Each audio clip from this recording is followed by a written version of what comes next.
Spearman के क्रमांक सहसंबंध की विधि के यहाँ पर हमने दो एग्जाम्पल्स लिए हैं जो कि शॉर्ट क्वेश्चन में एग्जाम में पूछे जाते हैं। तो यहाँ पर जो पहला एग्जाम्पल है, दो निर्णायक 10 स्पर्धकों को एक सौंदर्य स्पर्धा में क्रम देते हैं। कितने स्पर्धकों को क्रम दिया जाता है? 10। तो यानी n इज इक्वल टू कितना हो जाएगा? 10। फिर आगे बताया गया है और उस पर से क्रमांकों के अंतर के वर्गों का योग। क्रमांकों का मतलब होता है Rx Ry। अब अंतर का मतलब होता है दोनों के बीच में माइनस। तो आप सभी जानते हैं Rx में से अगर Ry को घटाया जाता है तो हमें मिलता क्या है? D, डिफरेंस मिलता है। अंतर का मतलब होता है डिफरेंस। अंतर के वर्गों का, अब अंतर के वर्गों का फिर क्या किया गया? योग। तो योग जब भी किया जाता था तो हम समेशन लगा देते थे, यानी सिग्मा। ये तो हो गया Rx माइनस Ry, यानी इन शॉर्ट अगर हम इसी को करना चाहें तो क्रमांकों के अंतर के वर्गों का योग। तो ये क्या बन जाएगा? Sigma D square. क्या बन जाएगा? Sigma D square. वो हमें पहले से ही दिया गया है। कितना दिया है? 214। अब आगे क्या बोला है? इस पर से क्रमांक सहसंबंधांक के मान का परिगणन कीजिए, यानी हमें क्या ज्ञात करना है? R। अब यहाँ पर हमने सिंपल वाला फॉर्मूला लगाया, CF वाला इसलिए नहीं लगाया क्योंकि यहाँ पर किसी भी अवलोकन के बारे में ऐसा नहीं कहा गया है कि वह अवलोकन पुनरावर्तित हो रहा है या नहीं हो रहा है। तो यहाँ पर ऐसा मान लिया जाएगा कि जितने भी अवलोकन थे सब अवलोकनों की एक ही बार आवृत्ति हुई थी। तो आइए यहाँ पर फॉर्मूले के अंदर जो भी वैल्यूज हमें पता है उसको फटाफट रख देते हैं। 1 माइनस 6 जैसा का वैसा, सिग्मा डी स्क्वायर कितना दिया हुआ है? 214। तो उसको ब्रैकेट में 214 रख लेंगे। अपॉन में n कितना दिखाई दे रहा है? 10। 10 के ऊपर स्क्वायर माइनस 1। अब हमें क्या करना है? 6 को मल्टीप्लाई करना है 214 से। तो यहाँ पर 6 मल्टीप्लाई बाय 214 तो आ जाता है 1284। और नीचे भी बात कर लेते हैं कितना आ जाता है? 10 का स्क्वायर होता है 10 का स्क्वायर माइनस करना है 1। जो आंसर आए उसको 10 से क्या कर देना? मल्टीप्लाई। तो नीचे हो जाएगा 990, राइट। अब 1284 को 990 से क्या कर देना है? डिवाइड। 1284 divided by 990। तो हमें जो आंसर मिलता है वो कितना मिलता है? 1.29669। इस तरह से आगे बढ़ रहा है। तो आप सभी को समझ में आ गया होगा कि 29 फिर उसके बाद में 6969 करके आ रहा है। तो आप 1 में से इस पूरे को माइनस कर दीजिए, -1। तो जो भी आंसर आएगा वो पहली बात तो किस में आएगा? माइनस में। क्यों? क्योंकि 1 में से हम इतने बड़े को माइनस कर रहे हैं। तो हमें आंसर मिल रहा है 0.30। क्यों 30 ले रहे हैं? क्योंकि 296 तीसरा जो स्थान है वो 5 या 5 से बड़ा है, इसलिए दूसरा स्थान एक बढ़ेगा। तो ये एक बढ़ेगा तो ये एक बढ़ जाएगा, क्योंकि ये 10 होगा तो 2 और 1 कितना हो जाएगा? 3। तो इसका आंसर आ जाता है R इज इक्वल टू -0.30। अब हम शॉर्ट क्वेश्चन के दूसरे एग्जाम्पल पर आते हैं। 10 विद्यार्थियों द्वारा, कुल कितने विद्यार्थी थे? 10। तो यहाँ पर नंबर ऑफ ऑब्जर्वेशन हम ले लेंगे 10। किन्हीं दो विषयों के प्राप्तांकों से क्रमांक सहसंबंधांक का मान 0.5 मिलता है। पहले से ही हमें बता दिया है कि क्रमांक सहसंबंधांक का मान कितना दिया हुआ है? 0.5। क्रमांक सहसंबंधांक कहते किसे हैं? R को। ठीक है, तो R का ही वैल्यू हमें पहले से ही पता है 0.5। बाद में ऐसा मालूम हुआ कि एक विद्यार्थी के क्रम का अंतर 7 होना चाहिए। क्रम का अंतर मतलब D 7 होना चाहिए था। उसे भूल से हमने कितना ले लिया है? 3। यानी सही ये है और हमसे गलती क्या हो गई? हमने क्या ले लिया? 3 को। 7 की जगह हमने क्या ले लिया? 3 ले लिया। उसे भूल से 3 ले लिया गया था। तो क्रमांक सहसंबंधांक का सुधारा हुआ मान ज्ञात कीजिए। एक चीज तो पता चल गया कि क्रमांक सहसंबंधांक का जो मान 0.5 है ये कैसा है? गलत है। तो R का यानी क्रमांक सहसंबंधांक यानी R का गलत मूल्य कितना हमें पता है? 0.5। ये हमें पहले से ही दिया गया है। क्यों ये गलत है? क्योंकि जहां हमें 7 लेना चाहिए था उसे हमने भूल से क्या ले लिया? 3। यानी कोई एक डिफरेंस था जिसे हमें 7 लेना था, हमने उसकी जगह क्या ले लिया? 3 ले लिया। तो सही कौन सा है? 7 होना चाहिए था, यानी सही जो है वो कितना है 7, और गलत मूल्य कितना ले लिया हमने 3। तो क्रमांक सहसंबंधांक का सुधारा हुआ मान ज्ञात कीजिए। तो आर का सुधारा हुआ मान यानी हमारे लिए क्या होगा क्वेश्चन मार्क। ये चीज हमें क्या करना है ज्ञात करके देना है। अब जब कभी भी इस प्रकार का क्वेश्चन आए तो आपको करना क्या है, आर के गलत मूल्य का ही सूत्र लगाना है।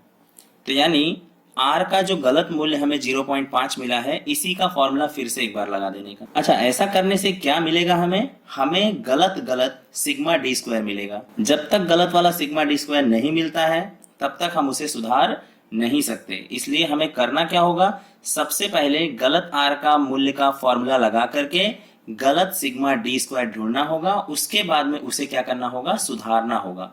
सुधारने के बाद हमें फिर से आर का सुधारा हुआ मूल्य ज्ञात करना होगा, तब जाकर के हमें क्या सही आंसर मिलता है। ठीक है, तो सबसे पहले हमें क्या करना है, गलत वाले आर का ही फॉर्मूला लगाना है। तो यहाँ पर मैंने आर का फॉर्मूला लगा दिया है, R is equal to 1 minus 6 sigma D square upon में एन स्क्वायर माइनस 1। ठीक है, अब आर के स्थान पर कौन सा वैल्यू रखा जाएगा, गलत मूल्य। तो हमने रख दिया यहाँ पर 0.5। 1 माइनस 6 सिग्मा डी स्क्वायर हमें ज्ञात करना है, जो कि गलत मिलेगा, वो भी हमें ज्ञात नहीं है। आगे बढ़ते हैं, यन कितना हमने लिखा हुआ है 10 का स्क्वायर माइनस 1। अब जरा आगे बढ़ते हैं, 0.5 जैसा का ऐसा 1 minus 6 sigma D square. Sigma D square हमारे पास नहीं है, 6 सिग्मा डी स्क्वायर अपॉन में 10 का स्क्वायर होता है 100, उसमें से 1 को क्या कर देना है माइनस। 99 जो आंसर अंदर आया हुआ है उसको 10 से क्या कर देंगे मल्टीप्लाई, तो नीचे कितना हो जाएगा 990। अब क्या करना है, ये जो पूरा वैल्यू है ये माइनस में है, तो ये पूरी वैल्यू अगर उस तरफ चली जाए तो किस में हो जाएगी, प्लस में, और ये वैल्यू उस तरफ थी प्लस में, इधर आ जाएगी तो क्या हो जाएगी माइनस में। कहने का मतलब ये हुआ 1 यहाँ पर जैसा का वैसा रह जाएगा, 0.5 उधर प्लस में था, इधर आया तो क्या हो गया माइनस, और इस तरफ ये पूरी वैल्यू चली जाएगी तो 6 सिग्मा डी स्क्वायर अपॉन में 990। ये पूरी वैल्यू इधर माइनस में थी, इस तरफ चली गई तो किसमें हो गई प्लस में। अब यहाँ पर हमारे पास 1 में से 0.5 को हम माइनस कर देंगे तो आंसर में कितना बचेगा 0.5, राइट।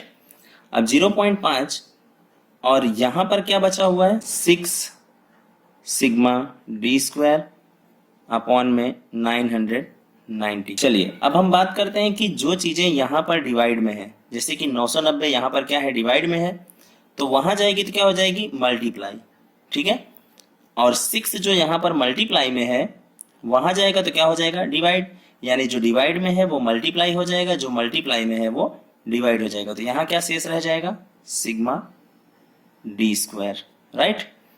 तो वहां पर कैलकुलेशन दे देते हैं 0.5 मल्टीप्लाई बाय 990, क्योंकि वहां पर ये डिवाइड में था, अब यहाँ पर आ गया तो क्या हो गया मल्टीप्लाई, और डिवाइड में क्या हो जाएगा 6 वहां मल्टीप्लाई में था, यहाँ आ जाएगा तो क्या हो जाएगा डिवाइड में। अब हमें क्या करना है, इसका केवल कैलकुलेशन दे देना है, सिग्मा डी स्क्वायर हमें मिल जाएगा 0.5 multiply by 990 and is divided by 6, 82.5 मिल जाता है। अब आप सभी को पता होना चाहिए कि जब मैंने आर का गलत वैल्यू का इस्तेमाल करके ये सब निकाला हुआ है तो ये जो आया होगा ये भी कैसा होगा गलत होगा। ठीक है, अब हमें क्या करना है, इस वैल्यू को सुधारना है। ठीक है, ये वैल्यू जो है वो कैसी है गलत है। ठीक है, अब हमें क्या करना है, इस गलत वैल्यू को सबसे पहले सुधारना है। ठीक है, तो सुधारना कैसे है, सुधारा हुआ सिग्मा डी स्क्वायर कैसे निकलेगा 82.5, ये गलत वैल्यू है। 82.5 में से जो भी हमने गलत लिया हुआ है उसका स्क्वायर माइनस करना होगा, यानी गलत डी जो है, गलत डी का स्क्वायर हमें क्या करना होगा माइनस, और प्लस क्या करना होगा सही डी का स्क्वायर। गलत डी के स्क्वायर को माइनस करना है और सही डी के स्क्वायर को प्लस करना है।